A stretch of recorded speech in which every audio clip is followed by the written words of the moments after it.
Welcome to Man Does Tech, where I solve the problems you didn't even know you had. You've already set up Business or Creator. Now open Insights to see performance graphs. Tap your profile, then the menu, and choose Insights.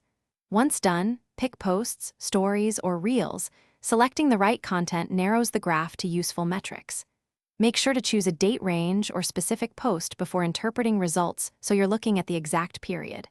You'll soon switch from high-level numbers to plotted trends that reveal when and how people engage. Now focus on the how. Choose which metrics you want graphed and why. Tap filters to pick reach, impressions, saves, or engagement. Each reveals different behavior. Once done, set a date range, 7, 30, 90 days, or a custom span, so trends aren't misleading. Make sure to tap points on the graph to view exact numbers and temporal breakdowns. This shows daily spikes and drops. Use metric comparisons side by side to understand what action caused changes. Finish by saving and interpreting the graph.